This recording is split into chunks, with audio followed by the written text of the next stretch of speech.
Hi everyone, today we're going to be discussing classroom management and how to create culturally inclusive classroom management. This is part one of two parts for this lecture. And at the end of this lecture, I'll be presenting you with 4 case studies in these slides. If we were in class, we would be breaking off into groups and working through these.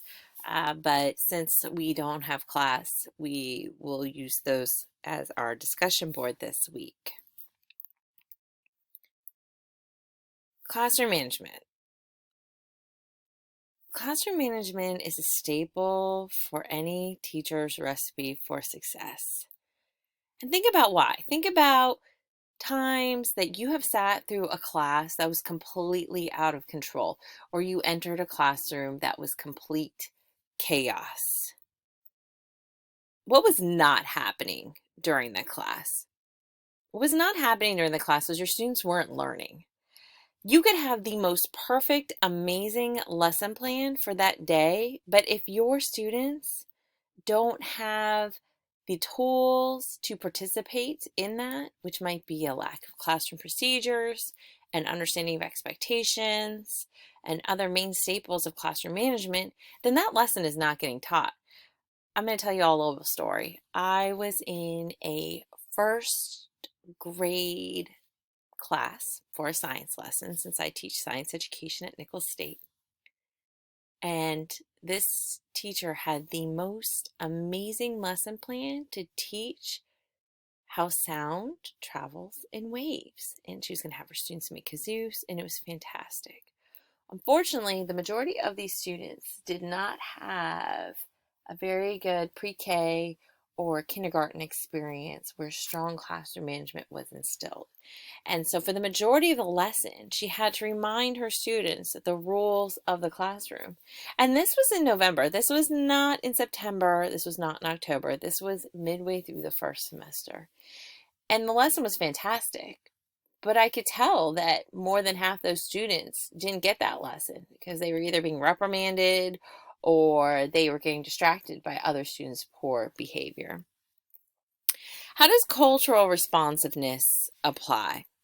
Well, we've been discussing a lot about how we need to open ourselves up to other cultures, how we need to identify our own biases. But what you need to know is that increasing student engagement, you need to also decrease management issues. And unfortunately, in a lot of times, discipline is very much along the lines of race and socioeconomic status in the classroom. And so we need to address those race and inequity issues. A disproportionate number of minorities who receive referrals and suspensions and expulsions. And I think if we manage our classrooms better, we can decrease that. And we need to also consider that there's probably a reason for this behavior, particularly amongst your younger students who are still trying to learn how to manage their emotions. So think about your beliefs about management and practices. The 3 most common management practices are the following. The first is authoritarian. We've all had that teacher. They speak to the most traditional philosophy. They are primary control of the classroom, held by the teacher, and the teacher is always in charge. Rarely do they share the power. Rarely do they let students go. They are very heavy-handed, and they are in charge. And I do feel like we've all had that authoritarian teacher. I can tell you right now, we're usually afraid of them. My favorite authoritarian teacher I ever had was Mrs. Hassan. She was a Muslim female biology instructor, and she taught me freshman biology. And she was a lady that you do not mess with. She came in, she was in charge. She literally sucked all the air out of the room and made sure you understood that you will not mess with her. Now, for a freshman class, I think that that was fantastic. Could I see ways that she could share the power and make her classroom a little bit more culturally inclusive? Absolutely. But for the group of students that I was with, it worked out very well. Then there's the permissive instructor. Students are in control. Many times, this management leads to negative, confrontational, and tension inducing in the environment of a traditional public school setting. In general, students don't like this setting. I will say Montessori schools are the exception because in Montessori, students are in charge. And here is a video of kind of how this gets out of control. Oh my god, this is so stupid. Sorry, hate this is too hard.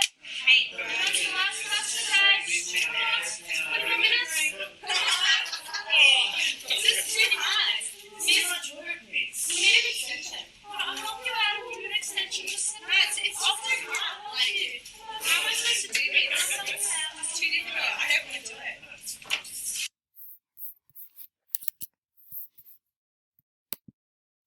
So in that video, we saw the students were talking back. They were telling the teacher the assignments are too hard. They're asking for extensions. The teacher's not even asking, why do you feel like this is too hard? What's going on? She just goes, yeah, okay, you can have that extension. And you can see that the students are obviously in control. And then I think the classroom management style that we all strive to have, particularly in secondary high school education, is that democratic or collaborative classroom.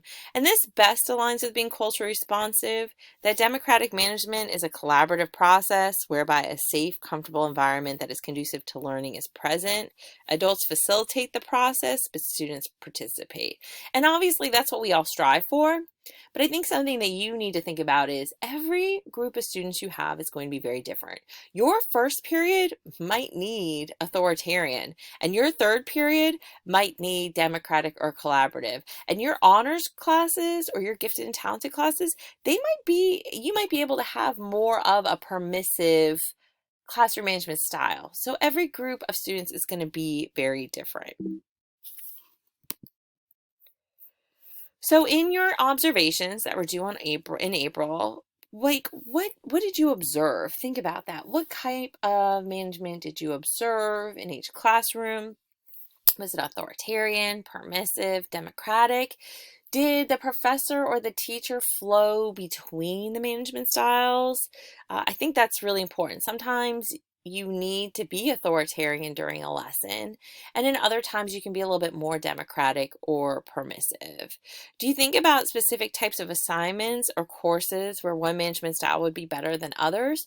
For example, I am very authoritarian when I am introducing a laboratory to my students. It is my way or the highway, and there's usually a reason why, and I explain that. So I explain to them how expensive the equipment is, how if you do not follow the instructions and you do not behave in this laboratory, then you will not be able to participate because the reagents are expensive. I need to keep you safe as a student, and I want you to get good results for your assignment.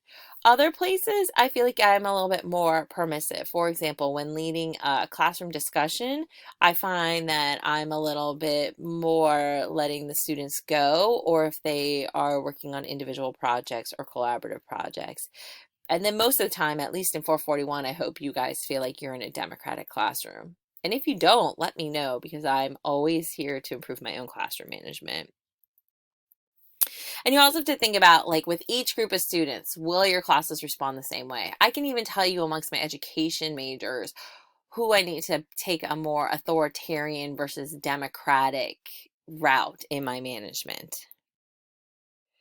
So how do you flow between management styles? You know, there's always going to be times in your lesson when you're going to need to be more permissive. You're going to need to be more democratic. And you're going to need to be more authoritarian. And if you follow the 3 R's, it will be very easy for you to flow between these, and it won't be abrupt, and your students will respond positively to your change in tone and your management style throughout the entire lesson. So this is where you need the 3 R's. And the 3 R's are rapport, relationship, and respect. And I feel like these are no-brainers, but at the same time, I need to remind you of these 3 R's and why they're so important for your establishment of classroom management. So the first R is rapport. And this is that special connection between the teachers and students. It leads to an understanding based on concern and care for one another, and it allows bantering with students. Now, We're going to get back to the bantering in a minute. Easy ways you can build rapport. Ask your students how they're doing. If you're teaching middle school or high school, you can ask them if they're looking forward to school dances, pep rallies, activities. If you have athletes in your class, you can ask them, you can say, hey, I saw your game. How do you think you did? I think you did a great job. You can celebrate the students in your class if you see that a student has received an award that's in your class. Even the smallest things can be celebrated in your class. You should also notice if your students aren't there. Hey, I missed you in class the other day. Is everything okay? It's a great way to build rapport.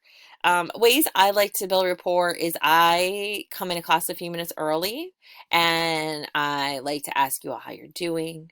I like to ask you guys about pop culture. Did you see that TV show? Did you watch that Saints game? And I think that that really creates this inviting environment and this give and take interaction between student and teacher.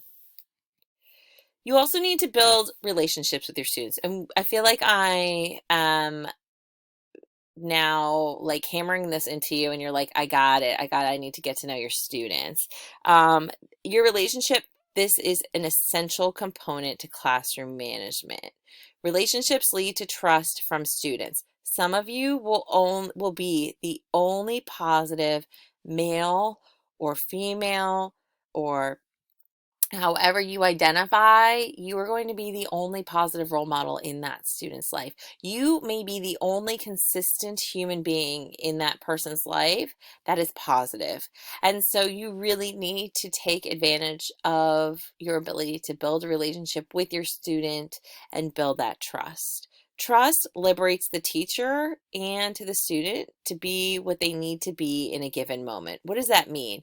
That means that if you can build that trust with your students, they are going to accept your praise, but they also will know when you mean business and you find a behavior to be unacceptable, or they're going to understand like what expectations are being placed upon them and that you're going to hold them to those expectations. If a teacher observes something they don't like in a student behavior, it allows that teacher to manage that behavior. If your students trust you and you build a strong relationship with them, they are going to respond to your praise, but they're also going to be responding to your constructive criticism and your rules. And so it's really important that you consider your relationship. I like to get to know my students on an individual level during classroom activities, or if they are the first in my class or the last to leave. So for example, if I am teaching a lab, I like to go around during the laboratory experiment and see how my students are doing. I like to ask them things like, so what are your future plans, particularly in the spring? Oh, you're going to be graduating soon. Are you planning on working, going to grad school? Where do you see yourself? If I haven't seen a student in a long time, I reach out to them. Hey, I haven't seen you in class in a while. I really just want to make sure you're doing okay. Is there anything I can help you with? In high school, I like to get to know my students. That's where we do things like I have my students write down things that they think I should know on index cards, funny things, important things. I've seen teachers ask their students to write reflective essays before school even starts on what they're looking forward to and what they're dreading most in school to kind of start getting to know them. And then you can use that to build your relationship. And so that will help you as well. Another thing that you want to build on is respect. And this is a two-way street. And I find that even in the authoritarian classroom management style, you still have to respect your students. If you don't respect your students, do not expect any respect from them. And I'm going to say it right now, and this is probably not the right thing to say, but fake it till you make it. Even if you don't respect your students, pretend like you do and act like you do, even if they drive you absolutely bonkers. So how do you earn respect? Well, first, students must have the confidence in the teacher's ability to teach. So what that means is you need to come in with authority and you need to own your content. And even if you don't own your content, you better pretend like you do. I will say this, if you don't know the answer to something, it's okay for you to tell your students you don't know the answer to something. but you should be looking up that answer together. You should be like, that's such a great question, and I don't know that off the top of my head, but I'm sure that we can find a way to find that answer for you. And I think that that also builds respect because it makes you look like a human being and not a walking dictionary, thesaurus, or encyclopedia. For underserved students, you need to convey knowledge with understanding and also be sensitive to your students. So you need to think about how are you going to break down really difficult concepts so that everyone in your class understands. How are you going to ensure that a student that doesn't have the background information for that topic can get it? I think telling your students that you want them to be successful and that you place very high expectations for them and you expect them to reach them, I mean, that's showing you that you have the confidence in their ability to reach a certain point in their academic lives. I'm a big pusher. I scaffold up my expectations for my students, but I have very high expectations for my students. And when they see that I believe in them and that they can meet those expectations, we start building that respectful relationship. Also, call your students by the name that they want to be called.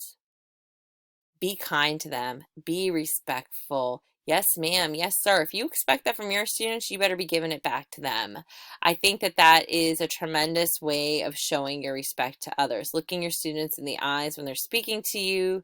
If your students are about to pop off and they're getting really angry, removing them from a situation and sitting them down to calm down before addressing it. That's another way to show that you respect them and you want them to do well. So think about the educators you have 3Rs with. What did they do to build rapport? What did they do to earn your respect? What did they do to earn respect with them? So, like, how did they respect you and how did you respect them? And what ways did this teacher build relationships with you and the other students? So what I want you guys to do for the rest of this time is you're going to read through the various case studies that are posted at the end of this lecture, which you can see here. And I provided you with additional resources, so various ways to build classroom management skills. And think about also the gatekeepers lecture that I gave you as well. And after spring break, what we're going to do is I give you a chart and I ask you to explicitly tell me how you would like to set up classroom management. What type of rituals do you want to see? How are you going to build that relationship and that respect? I hope you guys enjoyed this lecture.